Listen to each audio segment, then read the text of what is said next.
Welcome back. We're starting off this segment in Kenya, where credit rating agency Moody's says the ruling of the country's Supreme Court to invalidate last month's presidential election result was a credit negative for the East African country. Moody's says in a statement that the ruling would prolong a period of political uncertainty that has damaged business confidence and undermined growth in Kenya. Last week, Kenya's Supreme Court declared that an August 8 election won by President Uhuru Kenyatta was void, citing irregularities, and demanded a new poll within 60 days. And with an improved GDP growth rate and PMI numbers, what do these figures mean for domestic commodities prices? I'm now being joined by a research analyst at financial derivatives company, Nosike Mwajide. Good afternoon, Nosike. Thank you very much for joining us. Good afternoon, Chilizia. So tell me, what does the improved GDP number mean for domestic commodity prices? Well, the Q2 GDP figures are historical, basically. They reflect the numbers in Q2. We are already at the end of Q3, and the numbers that should really hit home are the increased PMI figures for July and August. We are in early September, so we expect the trend to continue. One of the GDP and PMI figures reflect increased forex liquidity and accessibility in Q2 and even into Q3.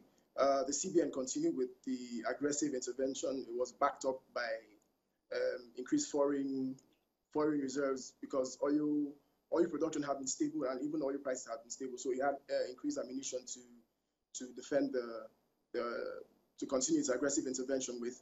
For commodity prices, the imported commodities, we rely on forex to import them, and forex supply has been stable.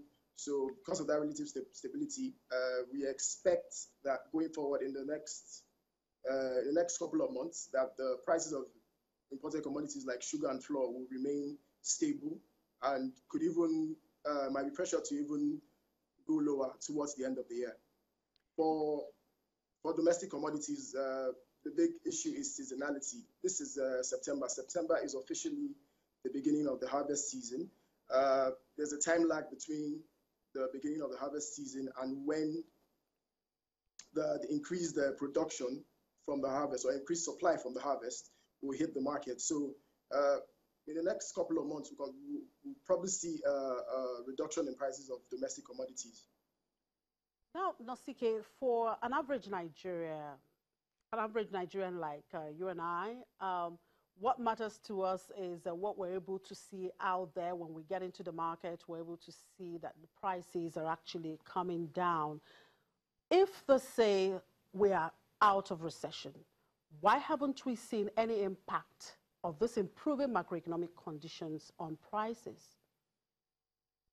Well, the conventional logic, in theory, as aggregate output goes up and money supply remains constant, prices should drop. But that hasn't happened. Importers and manufacturers have been slow or even reluctant to pass through the benefits of cheaper imports to consumers.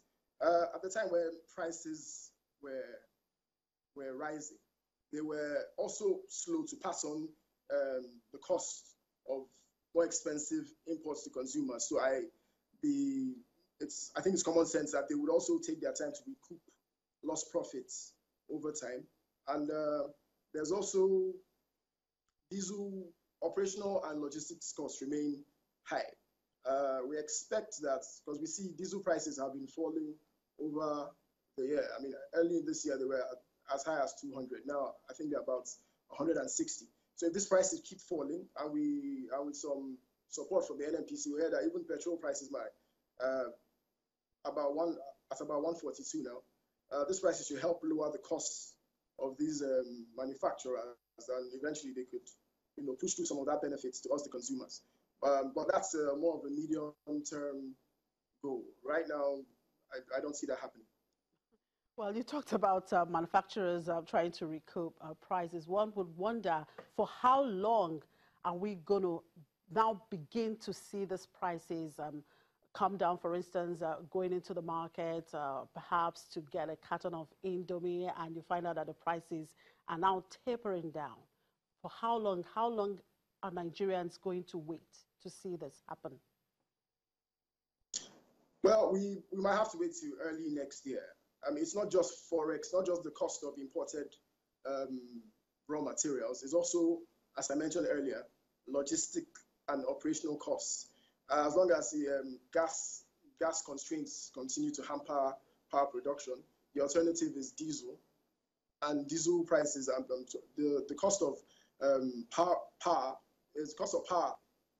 from diesel is about 100% higher than the cost of public power supply. So until that is sorted out, and we hope that by early next year we could have even some reduction in diesel prices, then these manufacturers could lower their costs. Okay, interest rates remains high. Do you see the CBN making any shift when they meet next time for interest rate decisions? Okay, one would assume that the Q2 figures that were released will back up, or will give the CBN some impetus to lower rates. But it's just one of the considerations. The key consideration is price and exchange rate stability. While inflation has been tapering over the past 6 months, and we've seen the trend, we've seen the GDP growth bottom out, and we expect further expansion in Q3. We don't expect the CBN to adjust rates just yet. Even if there will be increased calls from some members of the NPC, we expect the doves to start or to increase their calls for lowering rates. But we expect that to be on the front burner in the next NPC meeting by Q4, not soon. All right, thank you very much for your time, Nosike Nwajide, research analyst with Financial Derivatives Company. And finally on the program, South Africa retailer Steinhoff International is offering investors up to 23.2% of its African arm, Steinhoff Africa Retail Star, which it aims to list on the Johannesburg stock market on September 20. With Star, Steinhoff lumps food, clothing and furniture chains together to create a listed African retailer with a controlling stake in grocer Shoprite, its most valuable asset. The offering in a private placement to invited investors has been priced at between 18 and 23 rand per share, valuing the newly listed company at between 62 and 79 billion rand. The company will offer 750 million shares, which will represent as much as 21.74% of Star immediately after the listing, and a further 50 million shares may be sold to invited investors by a subsidiary of Steinhoff pursuant to an option. And that's a wrap on the program. Thank you very much for watching. I'm Chimezie Obi Iwawo.